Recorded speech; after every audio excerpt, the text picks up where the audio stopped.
This video was voted into existence by people like you. So this is your fault. Hello everyone. Today I'd like to bring to you a couple of channels that have entertained and inspired me over the years. I've wanted to do this for a while now, I think even mentioning it back during the first Q&A video. So yeah, this has been a long time coming. This is in no particular order, but I do feel these have left the biggest impression on me and my content. If this is received well enough, then maybe I'll do something similar but on a different topic somewhere down the road. Should also be said, in the off chance that in a couple of years any of these creators turn out to be horrible people or have done/do something unforgivable, at the time of this recording, I have no idea. It'll be a massive shame if they turn out to, I don't know, eat babies or something, but as of right now, as far as I'm aware, these are all decent people. And I know I said 5 channels in the poll, but I could only think of 4. And if I spent any longer on this, then, you know, that would kind of negate the point of these quick and easy videos. Anyway, let's get on with this, and start with an obvious one. Number 1, Team 4-Star. I've mentioned many times now how much I love a good abridged series, and while Little Kuribo started the trend, Team 4-Star set the standard with their great adaptation of Dragon Ball Z. Taking Akira Toriyama's mystical adventure, condensing it and making it funnier, DBZA has provided many hours of entertainment for me over the years, and TFS continue to do this today with their other abridged series like Hellsing Ultimate and Final Fantasy VII, as well as their more recent original content like Fistmaster, Magic Time Wizards, and even unabridged.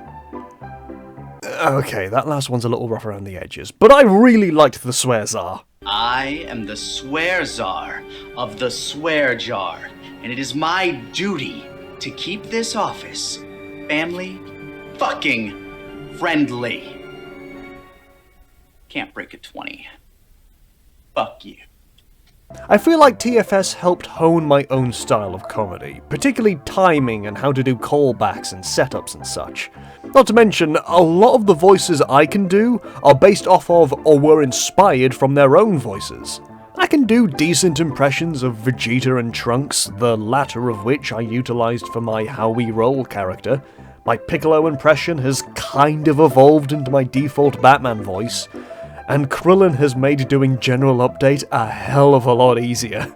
It's also safe to say that my love of manipulating animated clips stemmed from their abridged work. I was always fascinated with how they actually put DBZA together, and in recent years, have been kind of teaching myself very basic techniques to do similar stuff. And I think they're turning out alright. Hell, I even created original lip flaps for Shion's candy store. 'Tis a dangerous new power I have acquired. Honestly, I'd recommend DBZA to literally anyone even mildly interested. Obviously, with the series starting back in 2008, the brand of comedy has changed over the years, and it is a little rough around the edges for the first season, but I think it's still watchable. I'd argue you don't even need to be a Dragon Ball fan in order to watch it. It's that funny. Even with their abridged work seemingly over, I still hold a great amount of respect for everyone at Team 4-Star for their work and dedication over the years, and if their original stuff is anything to go by, I'm gonna continue following them for many years to come. I'd like you to meet my friend. A friend? Is he nice? Rock solid. Filthy monkey, meet General Mountain. Hi, General Mountain. My name's Number 2, Radical Soda. Me? Me? I discovered Rad in the latter half of 2017, during the height of Doki Doki Literature Club's popularity, when he had released a 2.5-hour long review of the damn thing. And I pretty much immediately fell in love with his style of comedy, his approach towards reviewing, his visual edits. It's all high quality stuff.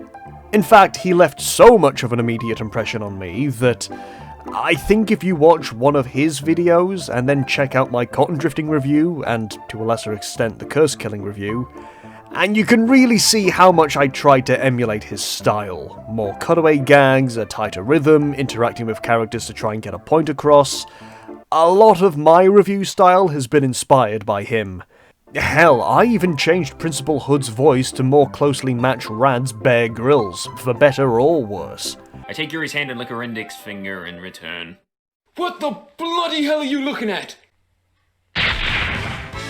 Oh, nothing! It's nothing! Can you really blame me though? Rad is an incredibly entertaining guy and made me want to improve my own work. He predominantly covers Sonic the Hedgehog stuff, but he's one of those creators where I don't mind what he covers, since I know I'm going to have a good time. I always look forward to seeing him pop up in my feed, and I'm very grateful that he made me want to improve my own content. Is it the aroma of the jasmine oil giving me this dizzy feeling? Probably. I mean, remember, it's an aphrodisiac. It's completely plausible that all your bloods rush to your penis. Seriously? What the bloody hell are you watching? I kinda like it. Huh. Number 3. Up is not jump. I followed him back when he made machinimas, mainly the Rick and Morty ones, which now don't seem to be there.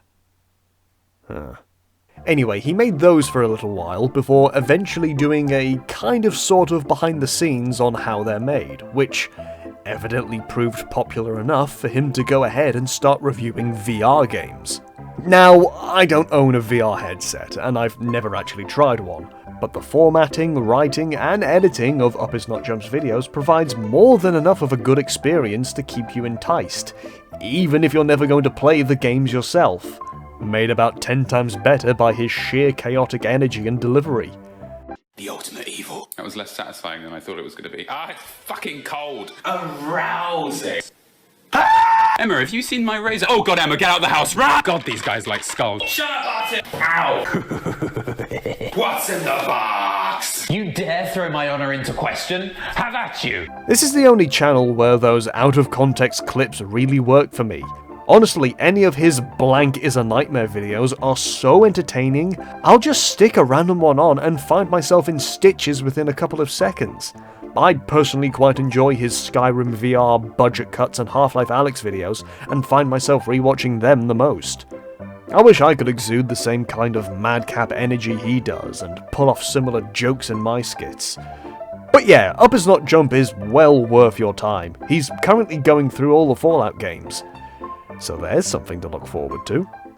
I was sitting with my friends last week when one of them asked me to pass them a Switch controller, and I honestly pointed at it with my hand and tried to flick it into the air towards me. Needless to say, I killed them all in a fit of rage to avoid further embarrassment. And finally, one of the earliest YouTube channels I remember following, it's just some random guy. I still can't believe he got that username. If you're of a particular age, you'll remember these old I'm a Mac and I'm a PC adverts where personifications of an Apple, Mac and PC would compare and contrast what makes one better than the other. Well, Random Guy had the clever idea of doing the same thing, but with Marvel and DC characters. Thus, I'm a Marvel and I'm a DC was born, primarily comparing superhero movies against one another, allowing hilarity to ensue, for the next 14 years. Yeah, this is one of the rare YouTube channels where I can say I watched this when I was in school. I might not have been there at ground zero, so to speak, but I have enjoyed these videos for a good portion of my life now. The characterizations of the Marvel and DC casts have been distilled into a cocktail of a multitude of their appearances across media, with a good shot of comedy thrown in, as well as some genuine heart. There's been some amazing storytelling done over the years. While I haven't watched them back in a while, I have fond memories of the After Hours, Happy Hour and 0 Hour series, as well as the buddy cop duo of Rorschach and Deadpool, leading into the Meanwhile run of videos, and currently, the history of the MDCU, a full-on melding of the Marvel and DC timelines. In my opinion, it's wonderful stuff. I think it's safe to say that Random Guy inspired my style of comedy, writing, and possibly characterization as well. I love these iterations of these characters. Hell, I'm pretty sure his Deadpool was my introduction to the character. And arguably, he's the version I compare all the other Deadpools to. Same can be said for his Superman. I'm not even joking when I say, when Kal-El appears in a comic, it's his voice I hear. This is probably my favourite version of Superman. Whenever a new video of his pops up in my subscription feed, I will drop everything I'm doing just to return to the wonderful world he's created. If you only watch one of his videos, I'd highly recommend the Man Out of Time Endgame Epilogue compilation, detailing Steve Rogers' possible journey through time returning the Infinity Stones. It is a great example of his work. Obviously, this is more recent compared to some of the stuff I'm majorly thinking of, but it is honestly great. These are difficult times. For all of us. It feels as though it's getting harder to know who the true villains are, or what the right thing to do is, or if there truly seems to be any justice in the world. Where are the answers? Who has the answers?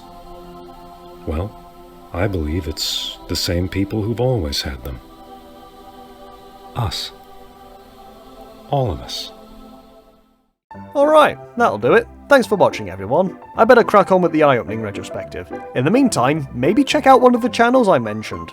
Or don't, I'm not your dad. Keep an eye out on the community tab for future polls and updates and stuff. I've been Michael Crewe from Crewe on the Sofa, but you already knew that.